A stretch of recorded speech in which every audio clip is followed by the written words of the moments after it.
It's crazy evil. Hi, I'm Trevor. And I'm Kyle. And this week, Trevor will be catching up on Mandy. That is the cinema he's catching up on from 2018. I know it just came out. It was literally just in theaters like a couple months ago, and I think it only was in the theater for like a weekend, if I'm not So mistaken. this is a very recent catching up. Kyle saw this movie maybe a week or two ahead of me, or Yeah. a week ahead of me. Yeah. So Yeah, very, very recently. So yeah, this is not a proper catching up on cinema, but this is a contemporary review, much like the one we did for Shane Black's The Predator, also from 2018. So yeah, Oh. Kyle, why did you have me watch this very shortly after you did? Well, the reason why I watched it in the first place is I had a friend of mine. He went to the theater and he saw it, and he came back. I'm like, "What'd you go watch?" He's like, "Oh, I watched Mandy." I'm like, "What the fuck is that?" And he's like, "It's the new Nick Cage movie." I'm like, "Okay, wait a minute. There's a new Nick Cage movie that you went and saw, and it's awesome." He goes, "Yeah." Because the last Nick Cage movie that I saw that was new was Bangkok Dangerous. Yeah. So when he told me, he's like, need to see this movie. The other movie that he told me to watch was Hereditary. I watched Hereditary first, then this. We were talking about it on was it the Blu-ray or I think it was the Evil Dead we were talking about it. And you're Both, like, oh, actually. it's available Yeah. on Catching Amazon up now. Yeah. And I was like, oh snap, I'm gonna go watch it. And I did. Like the next night, I watched Mandy. And the reason why I wanted you to watch it is because I still don't know how I even feel about it. I like it, but I don't know why. And I'm not sure if I'm supposed to like it. I don't know. It's a strange film. And I'll just give you the plot summary real quick, and we can talk about it. But Nicolas Cage and his girlfriend, she's from Oblivion. She's Tom Cruise's wife, quote unquote, in Oblivion. Remember where she plays this girlfriend. They live out somewhere in the Pacific Northwest. He's a lumberjack, and she works at a grocery or like a little convenience store slash gas station probably.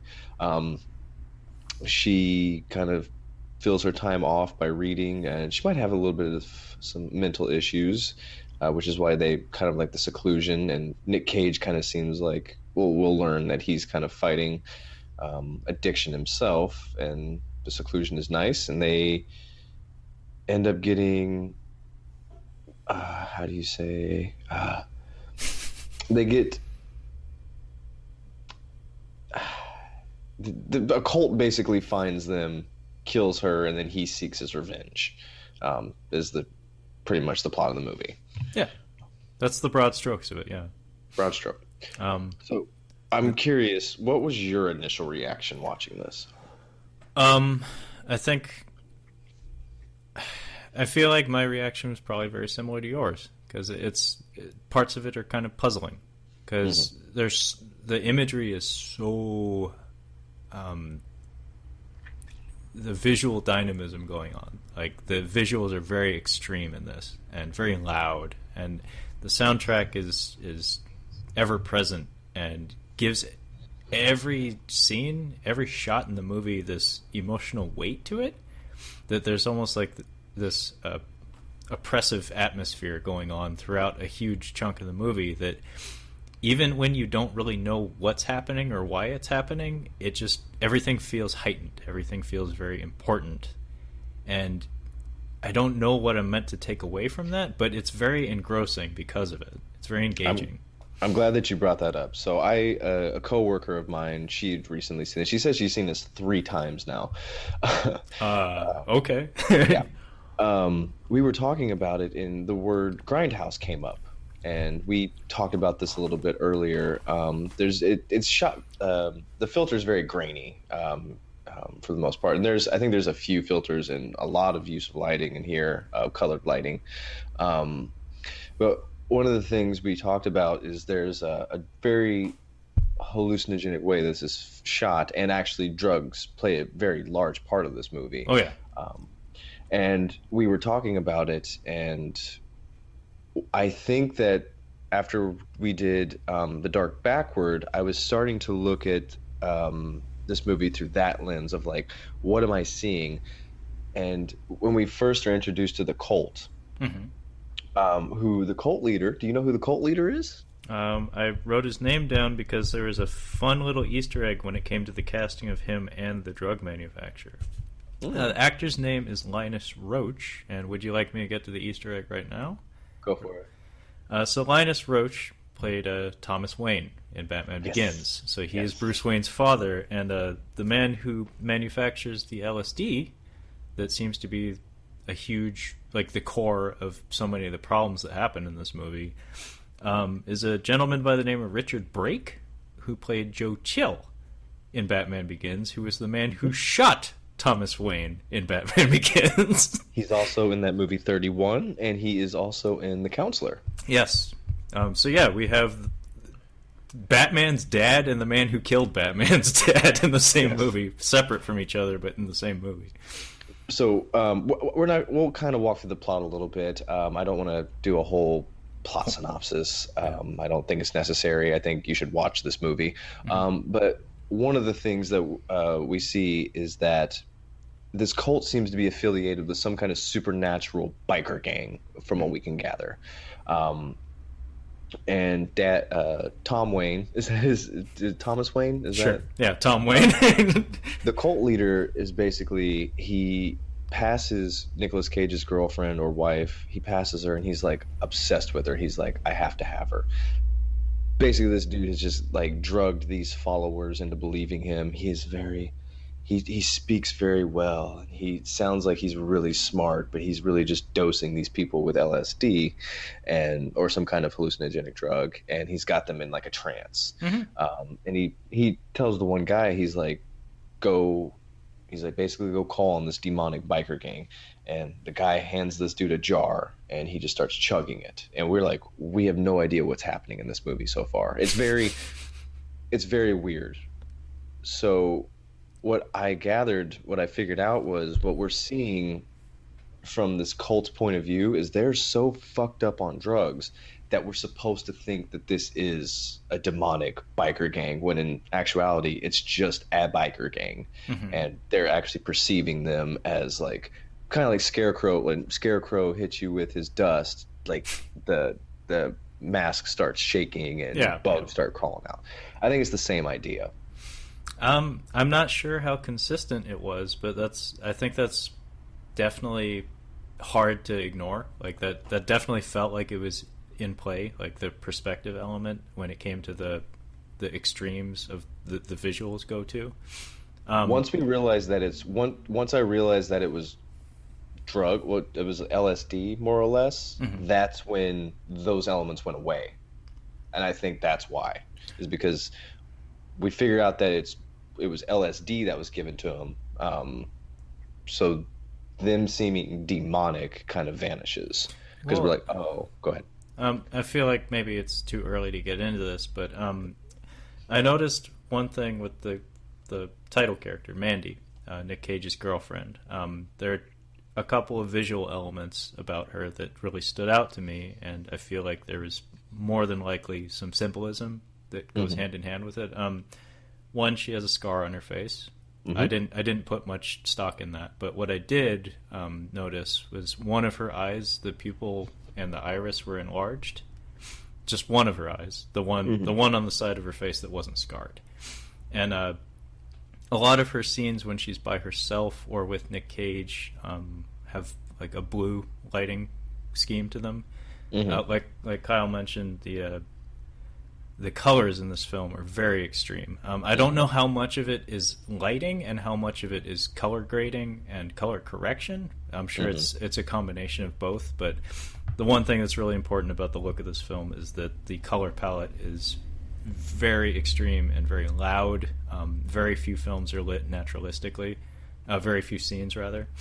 But yeah, a lot of her scenes, like when she's walking in the woods right before the cult pulls up to her, or rolls up on her, I believe the woods are splashed in blue, and when the cult comes around, though, everything's red. I'm not sure what the symbolism is there, but I feel like maybe the thing with her eye had something to do with either referencing drugs or referencing like maybe a perspective of some sort, because she's shown to be an amazing artist. When she's introduced to us, in fact, she's drawing or painting, and we get this neat like crossfade montage of her work with like a smoky layer of film over it, and it's really surreal, like incredible artwork involving a lot of nature, like animals and women and things like that.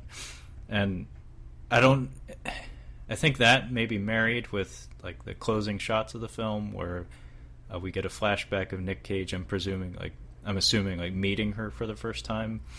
Her side of the room is like tinged in blue, whereas his is completely naturalistically lit. So maybe it's like she sees the world differently than he does, or it like taps into something that your average person can't, and that's part of what makes her special. Well, I do want to point out in the beginning scenes that she is smoking something. I would assume. Yeah. I think it looks like it could be weed. It could also be opium. Even we're not really entirely sure. It's supposed to take place in the 80s, by the way, from what I can gather. 83. 83. I'm assuming it's pot. And considering how skinny she is, like she's very, very like frail looking. She might have a little bit of a. We don't see it. At least I don't think we do. She might have a pill problem. She might have like a painkiller opioid. Well, he has a drinking problem, that's for sure. He's on the wagon. Yeah, he's a recovering alcoholic, I'm guessing, because the location of that booze he grabs is a suspect. That is hidden. That is hidden. Yeah, that's clearly hidden. That's a great scene. I love that scene in the movie. It's a fantastic scene. It's really great. This is going to be the Chris Farley show. Yeah. Hey, remember when Nick Cage was in the bathroom? That was really cool. A thing I like is that when the cult leader drives by and sees her, he's just like, I need her. And she look like she's wearing like a Black Sabbath shirt. You can tell that she's got some issues going on inside. And I believe from what I can gather, or from what I can remember, is this is kind of what cult leaders prey on, is people who are emotionally vulnerable. And I think that he could sense that. He could see from her outer appearance, like she looks lost, like she looks like she's struggling with something, and that's what they prey on. And this cult leader is a piece of shit. That he is. He's very pathetic. But there's some nice dialogue exchanges between Nick Cage and Mandy. What's his name in this? I don't even think I wrote it down. What is it? Red. Red. Okay. I don't think it's ever spoken. If it is, it's maybe once. But I have a habit of watching movies with the subtitles on, and he speaks off screen at least once, and it says Red : Gotcha. Okay. Yeah, they have a few dialogue scenes. She tells a story. I don't want to repeat the story, but it's a story that it basically lets us know that she's got some mental illness issues. No, she has some trauma. Of some sort. Definitely some trauma. I like the couple of scenes that they had together. It reminded me of couples that I know, actually, where it's like you can tell that it's like these people have a special relationship. This is how those people talk. Or it felt very naturalistic. In fact, I'm pretty sure Nick Cage slipped in some lines there, like when they're talking about planets, he mentions Galactus, and he's known to be a comic book dork in real life, and like. He says, knock, knock, who's there? Eric Estrada from Chips. It's like, I mean, it's like dorky humor that I could totally see like a couple like exchanging between each other. And you can tell that she takes a lot of comfort in him, especially when you see her, how she interacts with other people. Like she meets one of the cult members in the store that she's working at, and it is an awkward exchange of dialogue. But even before they start talking to each other, you can tell that Mandy is very evasive and just kind of wants to be left alone. Yeah. So you can tell that she probably relates to Nick Cage much better than she does most other people. Well, there's something really interesting that happens where they're having a discussion, and he's like, "We need to move out of here." And she's like, "Well, I like it here." Yeah. And I think that it's an interesting dynamic where I think that she is very comfortable where she's at, of being away from everybody, whereas Nick Cage is, he's working long hours as a lumberjack, and he might be like being out there. He's like, yeah, I work long hours. Like now I'm just bored. I don't have anything to do out here, so all that's on my mind is drinking. That's why I have a bottle of booze hidden in the bathroom. Yeah. I think that might have been the motivation for him. Like we should move out of here. And it's kind of it's interesting to think about. Like you have two people that are having trouble with their own inner issues, and how one place for the one person could be just not healthy for the other. And Well, I don't know if it's healthy, if it's a matter of health or not, but I mean, they did a good job of showing. I think someone on the helicopter offered him something when they're coming back, and he refuses and like makes a face. And I think it was a beer. I think they offered yeah, him a it was a beer, and he refuses. I think like their home is kind of like their refuge. Like you get the sense that I got the sense anyway that neither of them kind of fits in very well. I mean, lumberjack is not a terribly social job. No, not and from what I hear. and your one friend in the woods lives in a trailer that with Yeah. his dog. Like, yeah, these are not people that function well in like the big city or something. So I feel like where they're located. And by the way, did you happen to clue in on like the on-screen titles throughout the movie? There's a few of them, a couple of title slides. Like we're changing chapters. Yeah. Yeah, I did. I did catch some of those. The first one, when Nick Cage is coming home, is I think it said the Shadow Mountains. Yeah, so she's reading a book throughout this. Yes, she is, and it could be chapter headings. It is, I believe. The book is called Seeker of the Serpent's Eye by Lenora Torr, and I haven't actually checked to see if it's a real book. I think I did try to find out if it was a real book. I don't think it is. But I mean, I don't know if the chapter headings are taken from the book. I would not be surprised if they were. Some imagery is definitely worms its way into the actual film. Like she mentions a green glowing object of some sort that makes an appearance in a dream sequence that Nick Cage has later on. One of the heavy metal animated sequences. So it was a song written for the movie, so I don't think it's based off an actual book. But I guess we can kind of work through the plot a little bit here. So, like we said, with they're living together, and the cult leader is got his eye caught, and he basically says to one of his minions, he's like, "Hey, I need you to go get her," and the dude's like, "I will absolutely take care of this for you." Yeah, there's a neat demonstration of power here, where he's a master manipulator in the sense that he knows how to read he knows how to push the right buttons. So there's an elderly woman, I think Marlene was her name, that he's super hard on. Very much. He pushes her away every chance he gets, and I'm guessing that's because he knows that that's how he can get her to do what he needs her to do. She's desperate for some kind of validation. Exactly. And he's not giving it to her. Whereas the other gentleman who he calls into the room next, he's just super, like... He's in love with him. Like, the old man's in love with him. Yeah, he's basically, like, leading him on almost. And yes, he's like, placing his palms on his cheeks and, like, treating him like his most trusted disciple. Mm-hmm. And when he sends him off on this mission to capture Mandy, he basically... he's like, I need you to bring this girl back to me. Like, and this man is all in. Like, he's 100% committed to the task. He entrusts something called the Horn of Abraxas to this gentleman, and we get this really strange thing that if the crazy color palette of this movie wasn't consistent throughout, I think it would be really cheesy and really stupid looking. But when he hands him this quote unquote Horn of Abraxas, which looks like a lava rock ocarina, we get a shot of their hands meeting, and there's this like green strobe light flashing over it. It just looks so weird and chintzy, but it works. So he basically the older guy. He also has him send in one of the other the young cult girl, basically for sex. Like that's it's implied. Yeah, she shuts the door behind her. whereas everyone else left it open. You can get the operation that he's running here, Yeah. and you know what he's wanting the other girl for.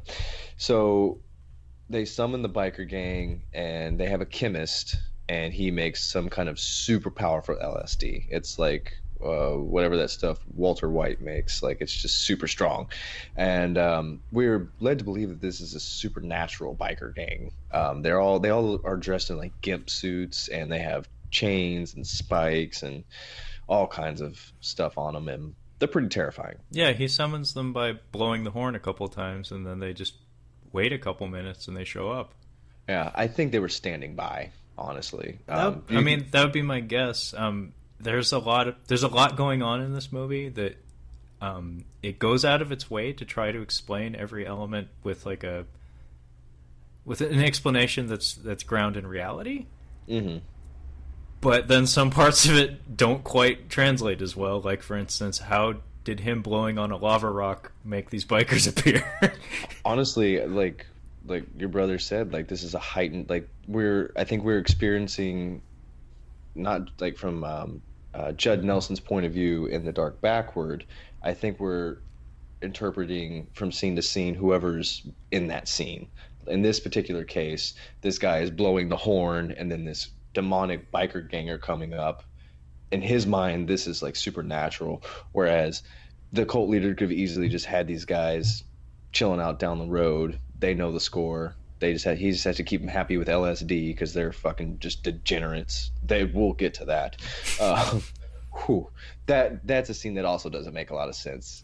Well, to be fair, I mean, I approach movies with an analytical mindset, but I turned it off when I was watching this. This is not the place for that. No, I actually was more than willing to accept everything as just pure fantasy.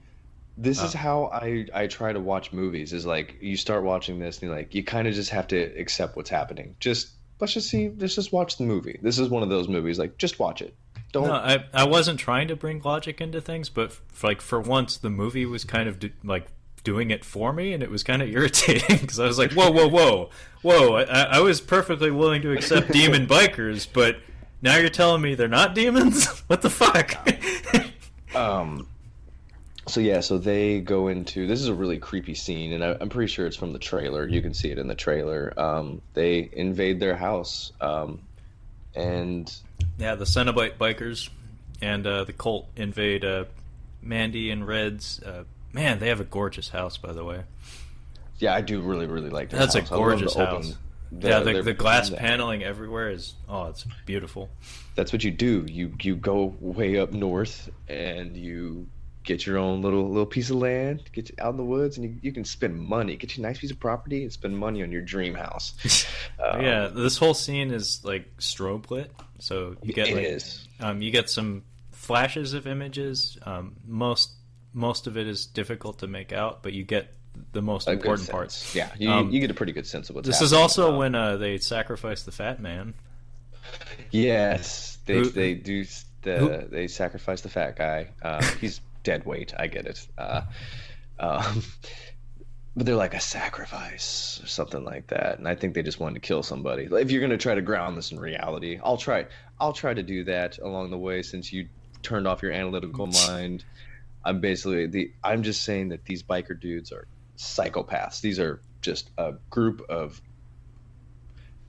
crazy people that are doing drugs and killing and just doing whatever they want. I mean, the movie basically explicitly says that's what they are. Yeah. And that's kind of how I tried to interpret them, except, sometimes they do things that don't quite make sense. But funny enough, the fat man reminded me of one of the people from The Fifth Element. Who's like he's like a celebrity that's on the cruise ship with them. Oh, yeah. I know exactly who you're talking about. Like Bruce Willis asks him for a gun, and he tosses him the pool ball. Yeah. I can kind of see that.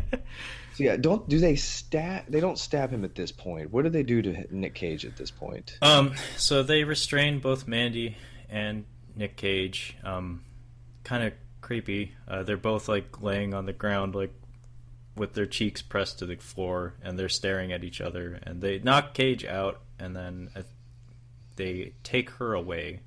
Mm-hmm. They take her to the kitchen, and I think the next scene is she wakes up in the kitchen. That's when they dose her.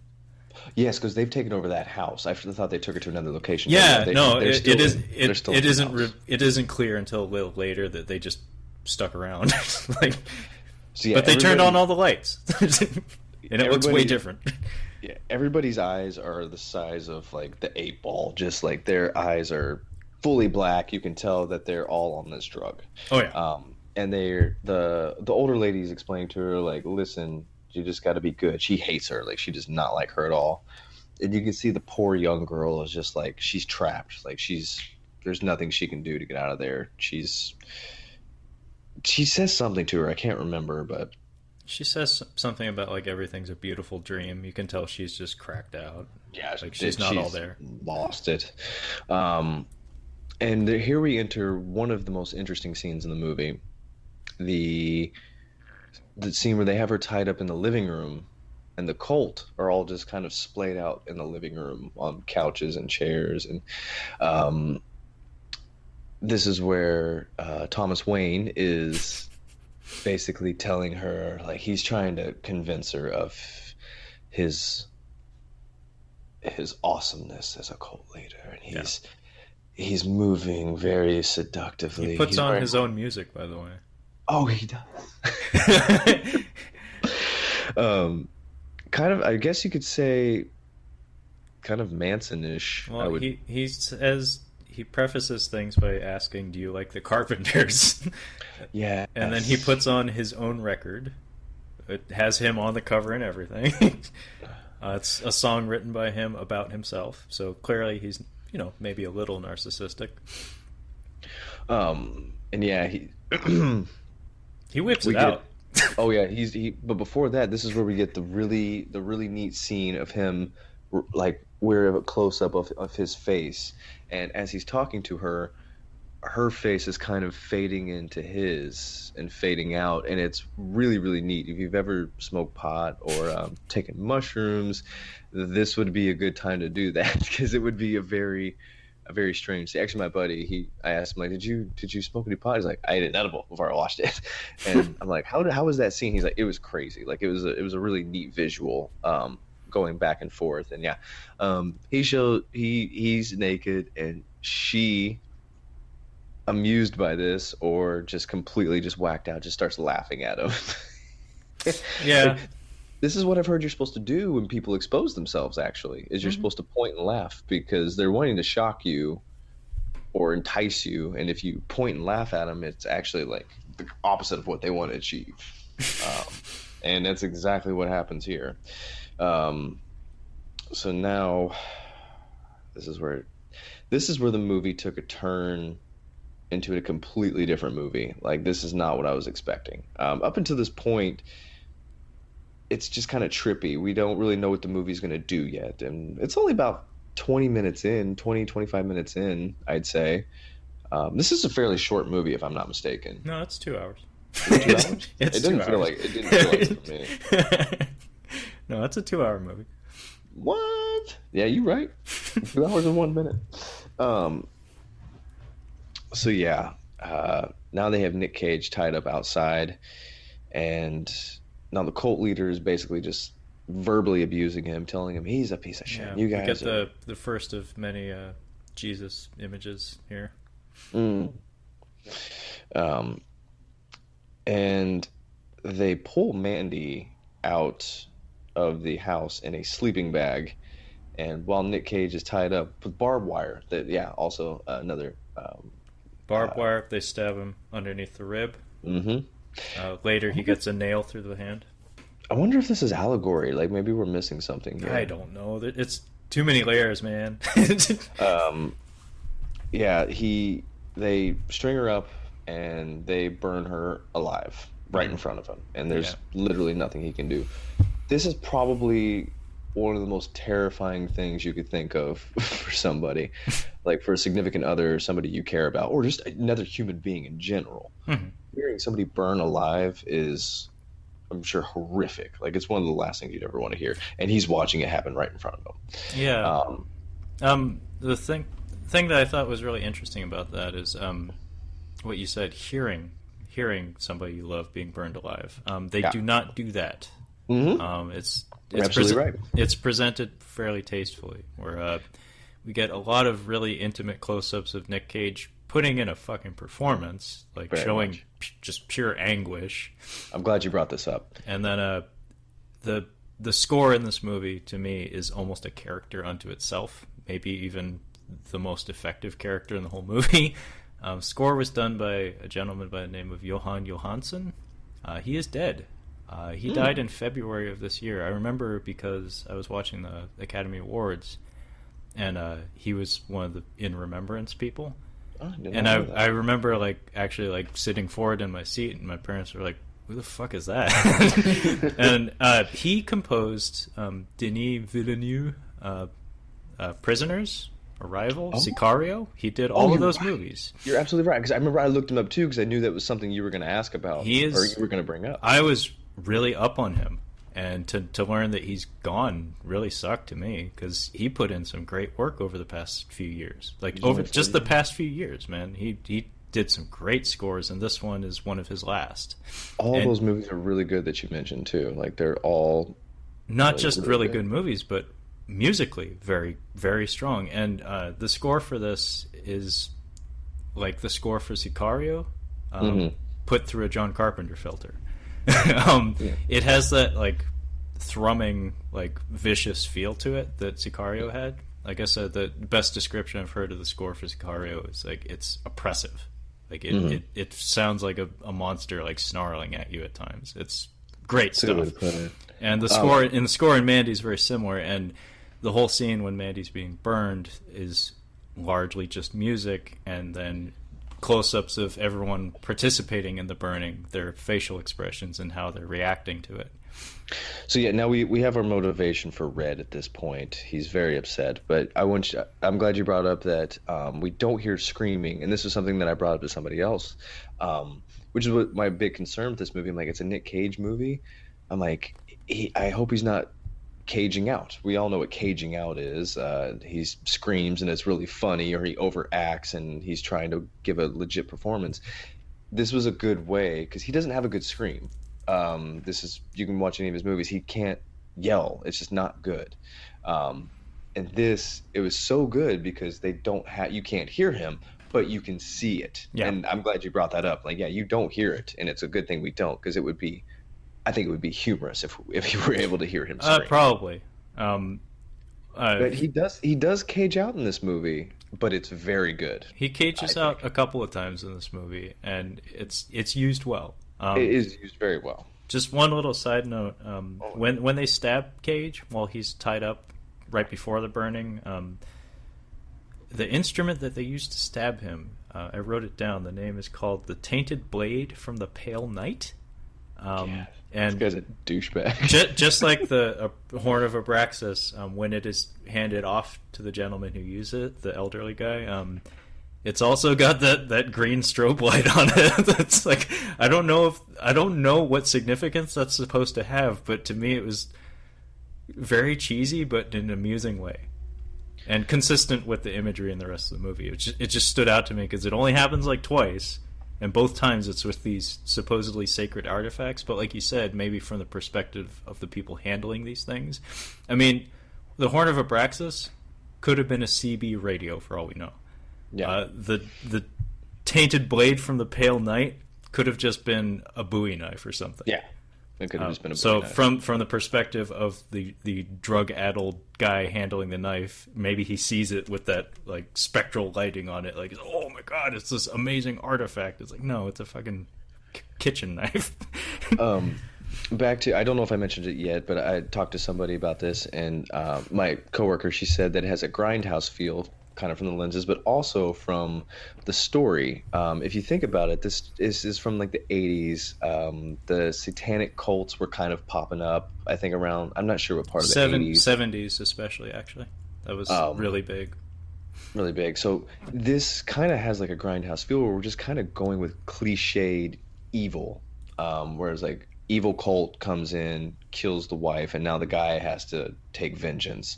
Well, I mean, think of Death Wish and Mad Max. It's it's kind of an archetypal story of home invasion followed by ruthless revenge, and no redemption at the end of the road too. But I think the psychedelic element of the movie is supposed to kind of be kind of an ode to that, like that era of filmmaking, the grindhouse era of like, oh, late 60s, 70s, like psychedelic. I want to read more about this movie. Ever since she put that in my head, now I'm trying to make it fit into that. Well, so there's a lot of things in here that feel like it's the director kind of putting their personal stamp on it, kind of like saying like, damn the consequences, I want this to be in this because this is my movie.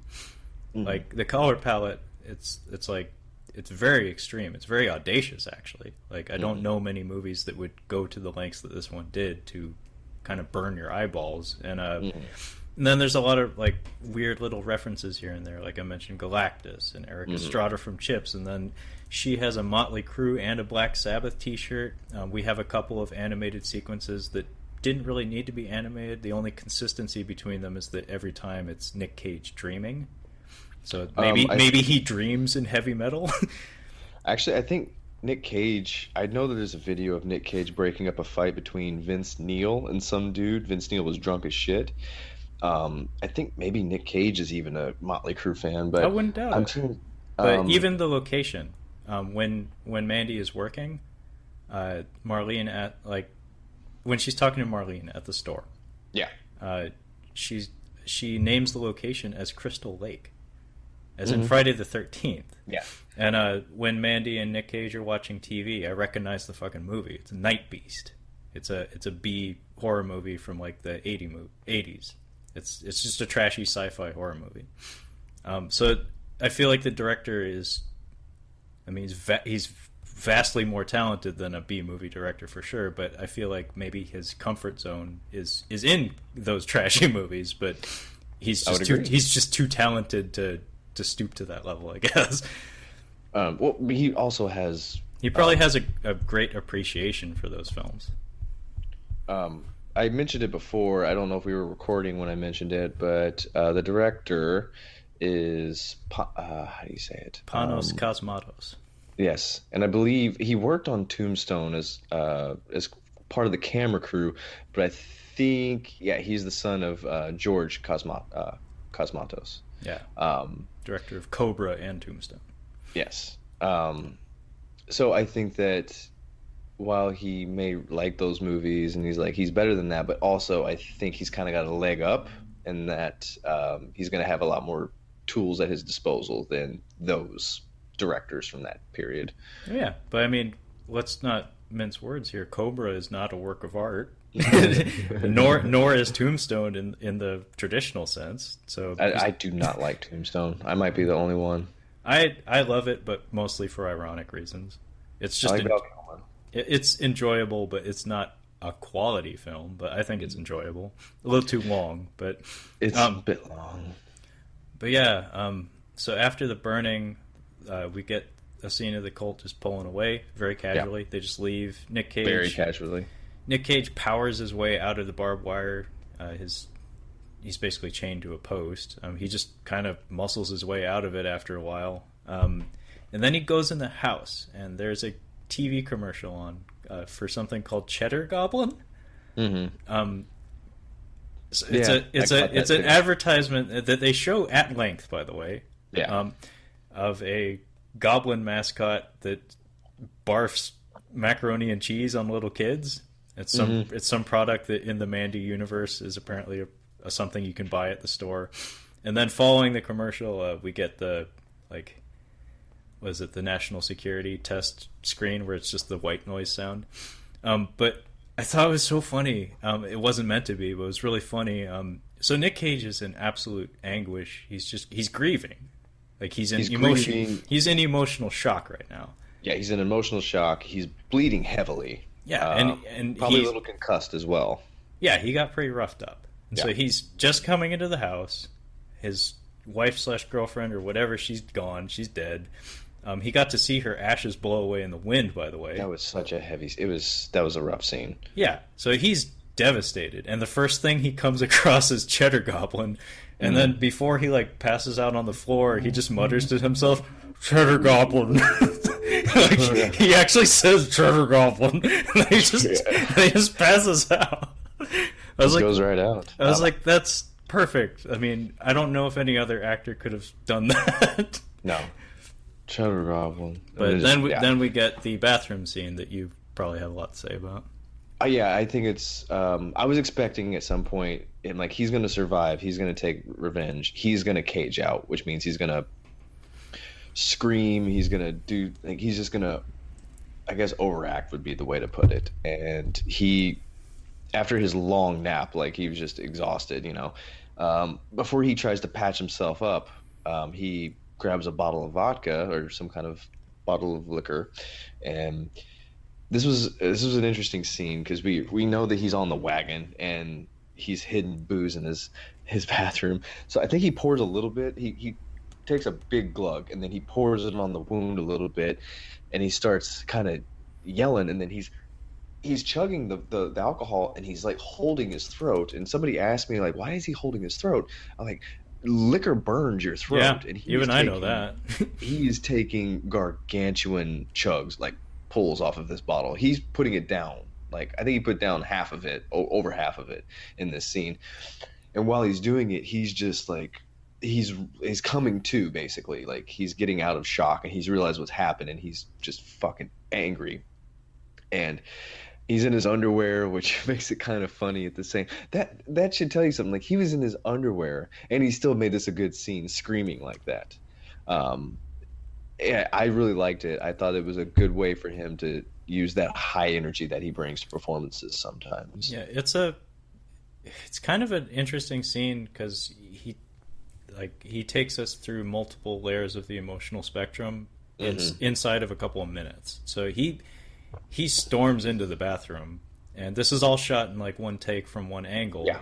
And hideous bathroom, by the way. Yeah, it's awful. It has that like 70s, not wood paneling, but like that weird blotchy orange and brown tile set on the wall, and like the shaggy carpets and stuff. It looks terrible. It looks bad. Gorgeous house, hideous bathroom. But yeah, he storms into the bathroom. Under the sink is where the vodka's stored. And yeah, he pours it on his wrist wounds and his stomach wound where he's stabbed, and he takes big swigs of it. And initially, he's angry. He's like shaking with rage, and he's banging against the wall and just going, "Ah!" And then he works his way over to the toilet, and then he starts crying. Yeah. But it's like an angry kind of cry, like just like I'm so upset kind of cry. And then he keeps drinking. And then he gets just sad, sad cry, like, oh my God, she's gone cry. And so we go from like this elevated, just like heightened energy level to just he slows down and goes down to the darkest depths, all in the space of like a minute or two. Well, yeah. Well, during this time, it takes alcohol about 6 minutes to affect the brain, I think, and he is pounding. He's pounding this alcohol. So, and it's a depressant. So yeah, we're getting him just like basically winding down, because he also hasn't had a drink in a while, so he's fucked up at this point. Well, I feel like too, it's like probably a way to cover up the emotional pain with physical pain, because I noticed him clutching his throat too, and I figured it out pretty quick why he was doing that. And I feel like having to focus on the physical pain was probably welcome at that point. So yeah, now the movie is shifting. We're gonna shift into a different kind of movie, because the Mandy dying was just really heavy, and now and the two scenes directly preceding that were very long. Yes. We didn't talk about this, but when she's drugged up and Thomas Wayne is speechifying at her, that's a very long scene. It is a very long. The burning is also very long, and they're back to back. Yeah, I think those two scenes are probably 10 minutes apiece, if I had to guess. No, not quite. They're about 8 minutes apiece. It's getting up It's there. probably 15 minutes altogether. So now the movie's shifting, and this is where he goes to Bill Duke's trailer. That's correct. And this is where we get a little bit of exposition from him. He doesn't tell, or Nick Cage doesn't tell him what he's hunting, but Bill Duke kind of pieces it together, that he's not hunting animals, and Nick Cage comes back to his trailer and he asks for his crossbow, The Reaper. The Reaper, which makes me believe that Nick Cage might have had a little bit of a dark past himself. Red, the character. If he asks him, Bill Duke has a army jacket, so maybe they served together or something. I mean, 83. Yeah. Okay. I didn't even piece that together. Yeah, that's a good point. So yeah, Bill Duke kind of explains to him. Does he tell him that there's a biker gang? And Bill Duke's like, "What would they look like?" And he's like, "They were all wearing masks." Cage's acting in the scene is. I feel like the script didn't do him any favors because it is goofy. Mm-hmm. He's just like trippy bullshit. He's like weird hippie people. That's like the emotional impact is there because his acting, like his facial acting and his physicality is there, but the words he's saying is just like okay. So basically, he through sentence fragments explains to Bill Duke that this happened. So weird hippies and crazy trippy biker people. And Bill Duke explains to him like, yeah, they're some kind of weird biker gang, hard to find, real bad dudes, just doing all kinds of bad stuff. Apparently they're like masochists or something. Yeah, and Nick Cage's plan is how he's going to get to the cult leaders. He's gonna track these guys down.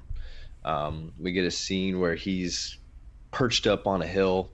And he's somehow found him. We're not explaining how. Hey! Don't skip the axe.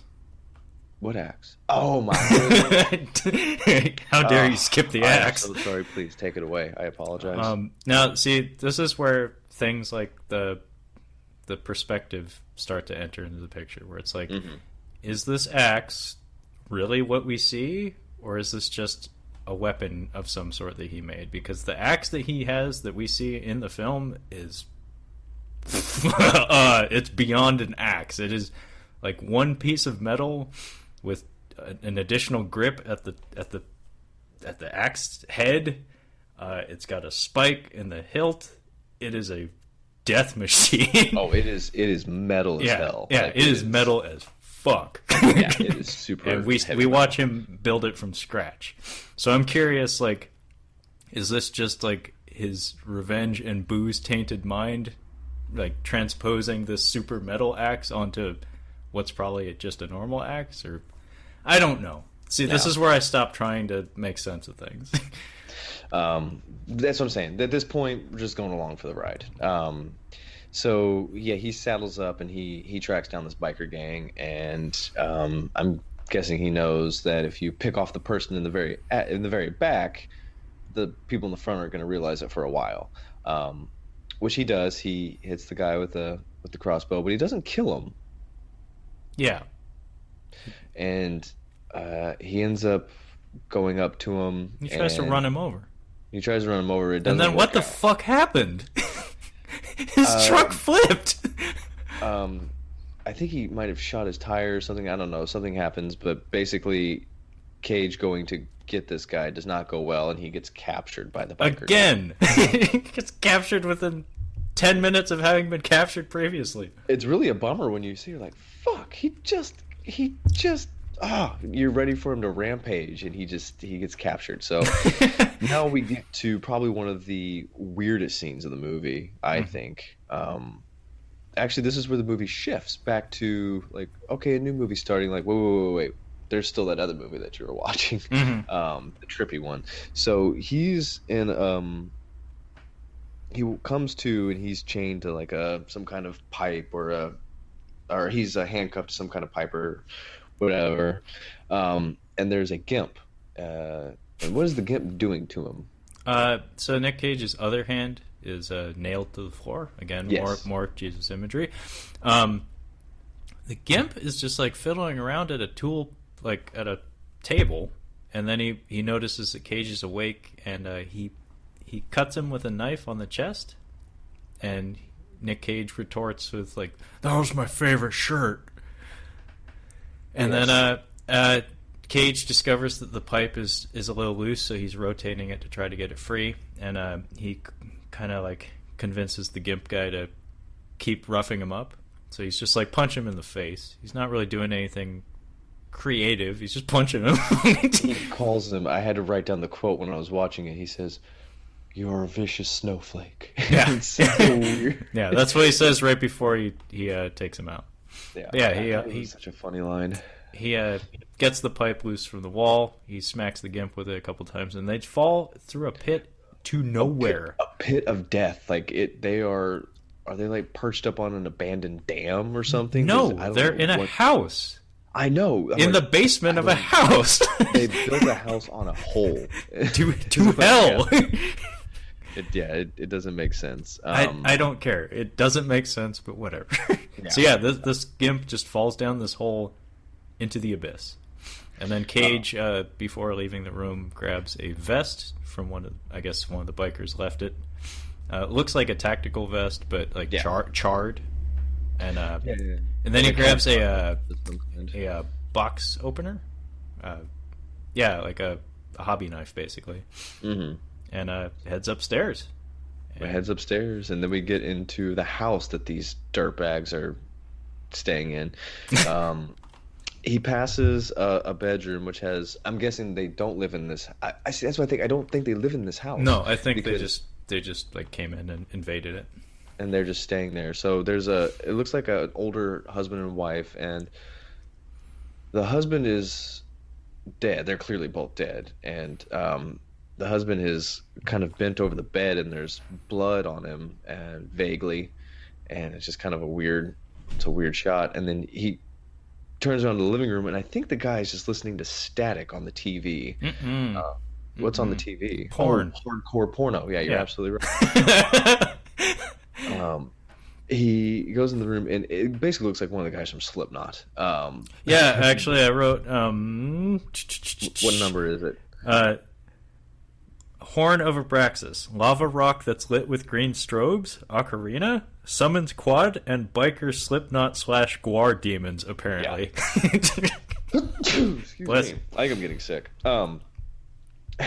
Yes, the first thing I saw was like, he looks like he's from Slipknot, but he's actually bent down over the coffee table, and he is doing Tony Montana, like doing coke straight up the nose. A mountain of coke. And he's wearing, if you've ever seen the movie Seven. Yes, I have in fact seen the movie Seven. He is wearing a bladed strap on, so you kind of need to. You've seen the movie Seven if you're watching Mandy, if I had to guess. So a detail that Kyle neglected to point out about the dead couple in the room directly preceding this was that the gentleman had blood splotches towards his buttocks region. Oh, I said that. I said he has blood on him, vaguely. But there's a specific region wherein that blood is located. I didn't want to give it away so soon. I wanted to wait till we get... Well, you said he had a bladed strap on, so I just figured people should know what was done with it. I think that the blood on the dude would have been much worse. Like, I feel like that would cause a lot more damage than what we're seeing. But... Maybe he wiped him off or something. Maybe they had to they had to trim it. Like, no, we can't. The producers are just like, nah, man, come on. Never get this movie released. So these two go at it, and then another gimp comes in. Because they're all wearing the same gimp mask. They're all. There's minor variations. The first gimp had something that looks kind of similar to. I mean, I haven't actually seen them, but the marketing for those Purge movies looks like a plastic mask that has some material pasted onto it.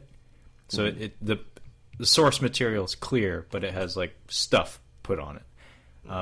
They had the first gimp has like goo all over him. He's very goopy. Oh, yeah. He has like mucus. And then the one with the strap on is very fat. He's very heavy set, and he looks like from head to toe just covered in tar. The third one, I almost wanted to say look kind of like the female Cenobite. Yes, she does. I feel like maybe it was female. And then the fourth one was the one that chugged the jar, and it has like what looks like a burlap sack over its head. But yeah, the third Gimp runs into the room after Cage dispatches the fat one with that box cutter that I mentioned. Mm-hmm. It's pretty savage, pretty goopy. It's pretty gruesome. Yeah. But then this third one goes out like a chump. Third one comes in with a shotgun, misses. Cage just like runs up to him and Steven Seagals them, like just a head turn, just a yeah. But pretty right, good. right before that though, Cage gets his shirt cut by the third Gimp, and he says, "You ripped my shirt!" like in that tone, "You ripped my shirt!" And what came to mind when he said it, it was like the exact same tone as he did in Kick-Ass. I know you don't care much for that movie, neither do I. But Cage is very good in that movie. When he's burning alive in Kick-Ass and he's shouting instructions to Hit Girl, she has a strobe light attached to her pistol, and he's on fire, and he's like, "Child, you got the light!" And he says it in like the exact same tone. And I was just like, oh my god, that's perfect. But yeah, this leads to Cage dipping his finger into some demon jizz. Well, he does a little bump of cocaine. He's like, why not? Yeah, why not? Yeah, he's like kind of going through the kitchen. He finds his gear. He finds his axe. Yeah. And the jar that the cult guy gives the biker gang that he just starts chugging from, like he just takes a big old gulp from, Cage dips his finger into and puts it on his tongue, and it just sends him through the roof, basically. Like, he is high as fuck. Oh yeah, there's and a gorgeous chugging it. There's a gorgeous Raiders of the Lost Ark face melt in there. I'm pretty sure they did it using the same technology too, with just like wax melting with like a hair dryer or something. Maybe this was the director's response to like we've talked about nostalgia, like we're just jerking off to all the stuff we liked when we were kids, and he's like, this is how you do it. You just give nods in movies and you make a completely different movie. You don't just 10 years later we're going to make a sequel to a movie that nobody wanted. Well, I mean, I think that's how things should be. Like you should always strive to make your own product, but if you can give subtle nods to that which came before, the things that got you into filmmaking in the first place, then more power to you. Because this is very much an original story, and his name is directly attached to it. Like, I think it was written and story by Panos Cosmatos. I believe it is, yeah. Oh, side note, kind of off topic, but does this count as a smoking movie for you? Because you've mentioned before in other movies that certain movies make you want to smoke, and I noticed not there's so much on this one. There is quite a bit of smoking, but yes. So he fights the last Gimp, basically, who's just roasting marshmallows at a burning car. He's not actually roasting marshmallows, but he's doing something by the car. He's doing like the equivalent of like when you watch a kid like staring at a television, sitting too close. He's basically doing that. He's just like zoned out, staring into the fire. By the way, one of those small things that doesn't make sense that maybe you could interpret as maybe he missed or something. Cage actually shoots him like through the throat with the crossbow, and it does nothing. Yeah, Cage is like high as fuck. Like, you have to remember, he's doing this whole thing high, and I think he thinks in his mind he shot him, but I don't think he actually did. Because we see him like yank it all the way through his own throat, but he doesn't even turn around. So yeah, maybe he just completely missed. Yeah, I think it's either the drugs or like he either did just like completely get like the side or something, and he just pulls it through. But again, he doesn't even turn around. Like he just stands there, and then Cage comes down with the axe of all axes, the metal axe, and yeah, he dispatches this man from this world. And he picks up a cigarette. This is where he picks up a cigarette and starts smoking. He smoked a few times in the movie, but that was one of the more noteworthy examples. No, this was not a smoking movie for me. I think this was after like a double, and I had one beer. I was just sitting there like just relaxing, kind of sipping on a beer for a little bit. But yeah, so now he's dispatched the biker gang, and they're out of the way. Yeah. Now he has to find the cult leader. Yeah, so he has to go pay Joe Chill a visit. Yeah. So I don't know how he finds Joe Chill is the chemist. He's the one manufacturing this LSD. Yeah. I'm not sure how he finds them. It doesn't really matter, but he does. And this was a weird scene. I like this scene. It's just odd. But Nick Cage just kind of walks up quietly behind him, and he's in this big warehouse, big open barn or warehouse, and he's just kind of like talking to himself a little bit. He just kind of he doesn't even hear him. He just kind of senses that he's there, because he's probably high as fuck, cooking more LSD. Symptoms are heightened, and he just kind of turns around, and he has an exchange with him, and he's not really appreciating the situation. Like, he's just out of it, and he has, as we learn, a pet tiger, and he says something like, "She won't attack me," and he like opens up the cage, and the tiger gets out, and it just kind of walks off. It just leaves the building. He says bye to it and everything, but he says something like, "If it's good, it won't attack me." So I'm guessing he's referencing the drugs. But yeah, does he torture this guy, or does he just pretty much ask him? No, they never, as far as I can tell, they never get within 100 feet of each other. And it's worth pointing out that I don't think Cage speaks for at least a half hour of the movie. Pretty much after he gets on the drugs up until basically the last scene. He doesn't say a fucking word. Yeah, he doesn't really. But yeah, when he's talking to Joe Chill, they just have an awkward exchange. Joe Chill senses that the cult and or the bikers wronged him in some way, and he just gives them one word. He just says north. Yeah, and so I'm guessing he pointed him in the right direction, but the transition between their conversation and Cage heading north is the most laughable shot in the whole movie to me anyway. It's gorgeous. I love it. I could totally see some idiot making a poster of it and putting it up proudly in their home. It's a tiger roaring with like a cosmic background and like the planets in the background, but it's like the green screen on the tiger isn't great. But it's just this completely extraneous shot that had no business being in the movie. But it's like, fuck, if I had a tiger and a green screen and a movie filled with trippy visuals, fuck yes, I would do that. Why not? Yeah. Because I think part of this movie is that too. Is like people are going to go to the theater and watch this for only one weekend, and like this is a movie you probably would want to smoke pot and watch, and that's just an extra like, whoa, what is that? Whoa, that tiger's in space. So now he's hunting them down and he's picking them off. And the first people that he runs across is the elderly cult man and the young girl are in a car with each other for some reason. And he's put out the road spikes. And they go over the road spikes. And how does he kill the old man? Remember how I said the metal axe has a spike on the bottom of the handle? He puts it into his mouth. Yes. And slowly, doesn't he? Very slowly. Yeah, he kind of eases it in there, and then he jams it in there, and we get some good blood coming out of his mouth, and some very effective sound effects, gurgly noises, and the like. I mean, as soon as you mentioned the blade, I'm like, yeah, he puts it in. Yeah, no, that guy in particular had it coming. And then the girl though, he leaves. Yeah, he does nothing. He feels her energy. I think he realizes that she's been through enough and she doesn't want to be there, so he's just like, just go do something. Yeah, he just turns around and heads towards the camp. And next we get the kind of special looking fella that's cleaning the car.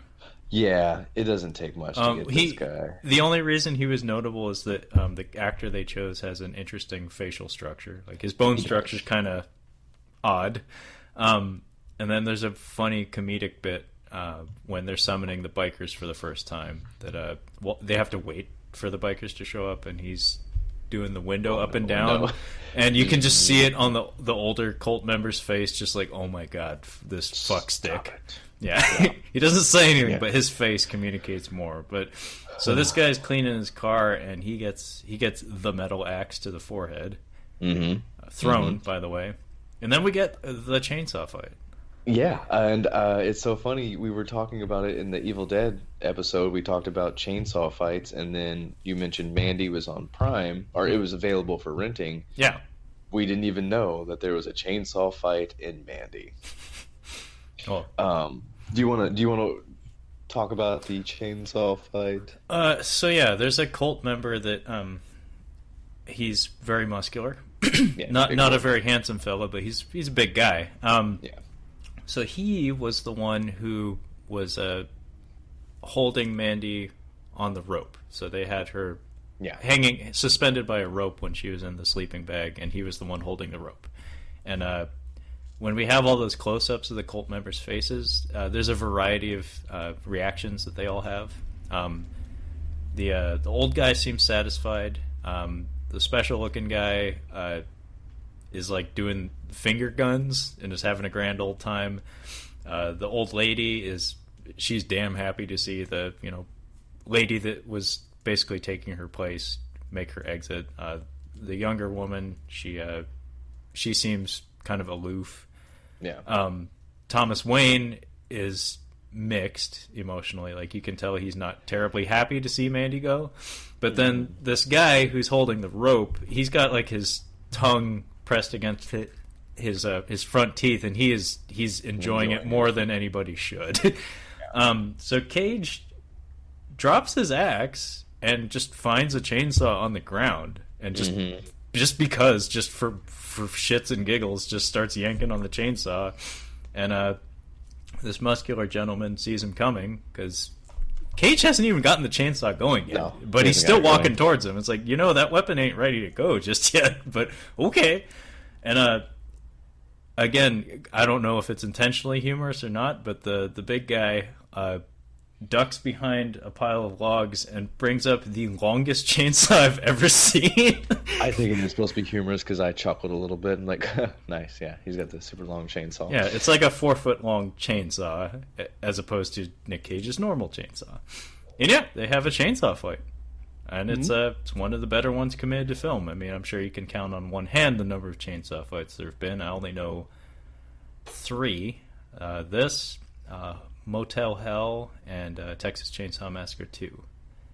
There is a scene in a movie where somebody falls on. Oh, I know exactly what it is. I was watching this, and this guy actually dies by falling on the chainsaw. It's in Smoking Aces, where the guy who looks kind of similar to this guy, he's in. Did you see that 3:10 to Yuma? With, I did. Do you remember the guy that Russell Crowe just shanks in the middle of the night? It's that guy. Oh, okay. He falls on a chainsaw in that movie, and he actually looks kind of like this big muscular dude. He's a little too old now. Funny enough, there's a game called Dead Rising that there's a clown that's a boss in the game. The whole game takes place during a zombie outbreak, and people go nuts. And so a lot of the bosses in the game are human survivors that turn psychopath. Anyway, long story short, the clown, when you beat him, the cutscene that plays for his grand death is he's a chainsaw juggler, and he falls on one of his chainsaws, and it's pretty fucking creepy because he's laughing like insidiously the entire time he's laying on the chainsaw. Just like the Joker would go out. Yeah, this big gentleman gets defeated via a steel chain around the neck, and he gets yanked onto his own chainsaw, and blah, a lot of blood. Yeah. It's pretty tasty. So now we have to go find the cult leader. But before we get to the cult leader, we get to the old woman who is just sitting in kind of a cave, it looks like. Right before that, I just want to say the church pyramid is gorgeous. Yes. It's beautiful. Yeah, I was going to send it to you last night. There's a GIF of it. I was just going to send it. I'm like, nah, I want to wait till he watches it. It might ruin something. But yeah, that was one of the images I wanted to. Yeah, I'm gonna send it to you. It's really good. I'm guessing they constructed it. It looks like something you'd see at Burning Man almost. Yeah, it doesn't look expensive. Like, it does look like something that those people could build. But the I don't know, the symmetry, the design, and there's that one shot when you were first going into it, where the cross on the church, it's shaped like a pyramid, like a skinny pyramid. You can see like the awning on the inside through it, and it just has this incredible. It looks like a Pink Floyd image or something. It's pretty cool looking. I'm not describing it properly. Point is, the structure is very cool, and a combination of like the pink lighting and stuff really makes it special. And I guess we're led to believe that this cult leader is just getting started, basically, because he's going to be building his church out in the desert, basically, or some kind of quarry. But we get to the old woman. Mm-hmm. And she's sitting in front of the Scarface background for some reason. I don't know if you remember what I'm talking about. Yeah, I know what you're talking about. Yeah, he goes up to her, and they have an exchange of some kind. I don't know. Does she plea or does she talk? Does she talk shit to him? Like, she offers her body. She's embracing him and basically saying like the leader likes me the best because of my empathy, because I know how to satisfy my lovers better than anyone else, because I can anticipate their moves. And Cage doesn't even look at her. And then we cut to the cult leader's like cul-de-sac. Like, I don't even know where he is. It's like a pit of some sort. Yeah, it doesn't look like a happy place. He's kind of just pacing back through there, and I think he's about to get it on with the old woman. I think that's what's about to happen, or the young girl. Either way, he hears someone coming, and he's kind of like swaying and like, oh fuck yes. He says, "Come no further. God is in this room." And then he turns around and he figures out. Oh no! He rolls her head into the. Cage just tosses her head into the room. Yeah, very effective. If you want to scare the shit out of somebody, if you've decapitated somebody very recently, roll their head in there. That'll scare the shit out of them. So yeah, the gravity of the situation has hit him, and he's trying whatever he can to. He's basically a back up against the wall. Like, there's nowhere for him to go, and he knows it's pretty much going to happen. How does he die? If you don't think he's going to die, he's going to die. So the cult leader is pleading with Cage. Well, no, actually kind of mirroring Cage's emotional journey in the bathroom. Mm-hmm. Also, cult leader's in his underwear. Yes, he is. He just has like a loincloth kind of thing. And other than that, he's naked. So that's another parallel, I guess.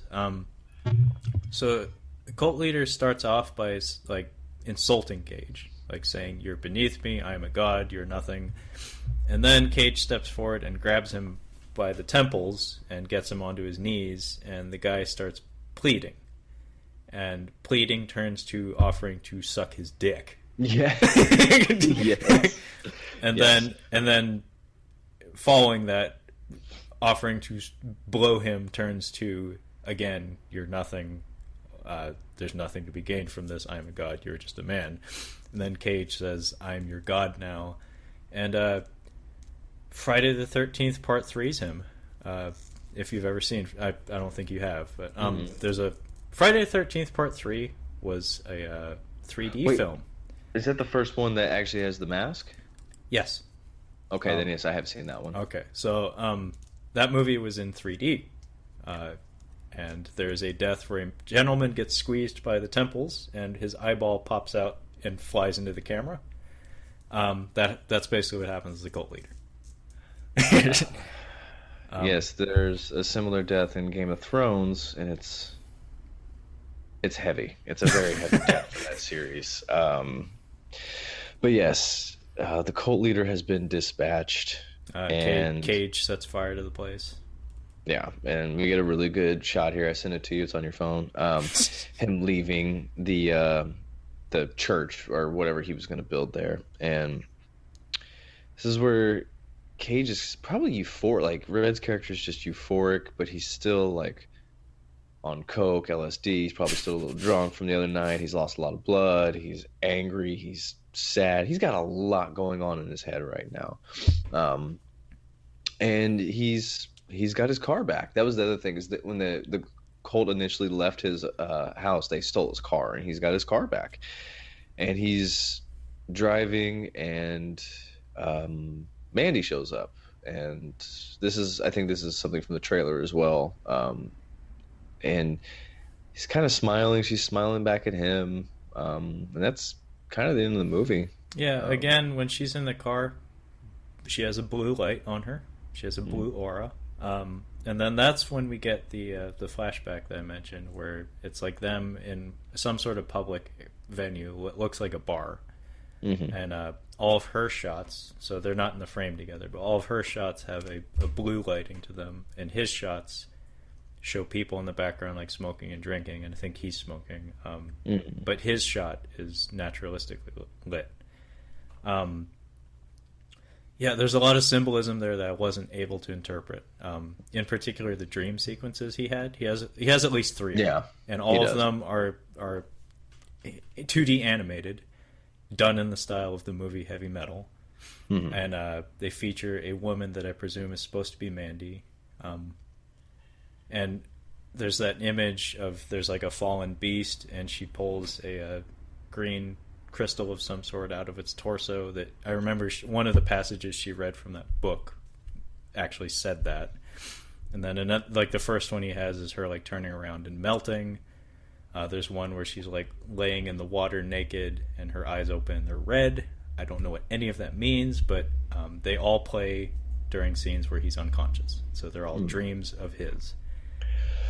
There was I think we missed a really nice scene where I think it's at the end of their work week basically, and they come back and it's like Saturday morning, and they go for like a little hike, and then they're out on the water. They're out on like a lake, and you can see that they're kind of they're weirdly outdoorsy. They're you wouldn't expect her to be outdoorsy, but they're out there, and then I think they camped there for the night, and she was skinny dipping in the lake, and she comes out and she's just completely naked standing in front of him by the fire. And I think that's why when we keep seeing that woman who's the animated naked lady, I think that was what the reference was from. Okay. And it was probably like the last happy moment he could remember at that time was that day that they had together. Okay. Yeah, I hadn't thought of that. I do remember her coming out of the water. They didn't show any of the nudity. No, they don't show the nudity, but it's implied. But, he's at a campfire and she like comes up, like eyes first, and just stares at him. And then she comes out of the water and they give each other a look, and that's the scene. Yeah. But yeah, I think that's a solid interpretation. I didn't remember that actually, but there was one of those title cards that I couldn't read. I'm usually pretty good about being able to decipher fonts, but there's the Shadow Mountains or whatever, and it even says 1983. And before that, we get a radio broadcast of Reagan, so it kind of puts you in the fucking moment. And then when we're introduced to the cult, the title card said "Children of the New Dawn," which I guess you could interpret as the name of the cult, or again a chapter from the book that she was reading. But yeah, there's one title towards the end of the movie that's all in red, like splintered letters that look almost like arteries or something. I want to say it said Mandy, but it was just too weird looking for me to make out. I think it was Mandy. I think you're right. I think you're absolutely right. I'm gonna look up Mandy title card. Yeah, that's what it was. Oh, cool. So I did not have a problem with that then. Talking about? Yep, that's it. Yeah, so, that said Mandy. Okay. But yeah, that's pretty much the movie. So, like I said, I like this movie. I think maybe it was just like it was unlike any movie I've ever seen. I don't know. It's very unique. It was its own thing, and I think it was a good Nick Cage movie. He was able to successfully, late in his career, wrangle Nick Cage into a pretty good performance. It's odd, and there's some really cringy moments. There's some really heavy moments, but they're able to get you. Like there's nothing worse than when you have a movie that's trying to get you to feel some kind of emotion and it just doesn't work. And I think that every time that you see something in this film, it works. Like you can feel the weight of her burning alive. No, even when I wasn't entirely certain what I was meant to be feeling, I felt something, and a lot of it I think was just the music. It has an intensity that's hard to ignore. That and the color palette, and yeah, good performances across the board. I'm curious though. Do you think you're gonna try to follow this director? Because I think he only has one other movie. It's called Beyond the Black Rainbow. Yeah, and it came out 8 years ago. I might check it out. Yeah, I don't know. I'll see what he comes up with next, but I might go back and watch that. I think I'm gonna have to, but I'd have to see his first movie to know if I'm gonna keep following him. Like, what's similar about the two? What's different? Um, yeah, I really don't know. Well, it's just he very clearly kind of a unique voice in cinema, as far as I can tell. I mean, just the combination of the imagery and the tone and the subject matter. I can't recall seeing anything exactly like this. So, I don't know. Large stretches of it really worked for me. I don't know if I'm going to revisit anytime soon, but I'm kind of curious. Like, if I hear his name thrown out there again, I'm pretty sure I'm going to pay attention. Yeah, I would agree. I think this is one that I'll probably give a rewatch down the road. I'll end up buying it on Blu-ray at some point. Because I'm gonna want to rewatch it, but it's gonna be down the road. This isn't like it might be a couple years before I rewatch it. It's like, yeah, I don't think I need back-to-back Mandys. No. Yeah. And I don't know how this was. I mean, there wasn't enough time for it to get like this would be the equivalent of it still being in theaters because it would either just been pulled from theaters by the time we watched it, and it still wouldn't have been released yet. So I feel like among the target audience, that is like indie fans and stuff, and like people that like the '80s retro chic stuff, it's doing very well. It has it got very, very strong word of mouth when it was doing like the film festivals. I remember reading about it a long time ago, and when it came out, a lot of reviewers that I trust gave it very high praise. So you can't pretend that this is a mainstream film. It's really not. It's not for everyone. Absolutely but not. Among the kind of people who are attracted to these kinds of projects, I think it's doing very well. Gotcha. Well, what did you overall like? What would you rank it as? Like rate it as? Oh, are we talking stars or numbers? 7 out of 10. Yeah. I'd give it like a 7.5 or an 8. 7.5. That's solid. That's solid. I give it an 8. I liked it enough. I give it an 8. But yeah, that's pretty much it for that one. I don't have much else to say about it. All right. Well, thanks for joining us as we caught up on Mandy. Caught up on Mandy. Yes. Alrighty.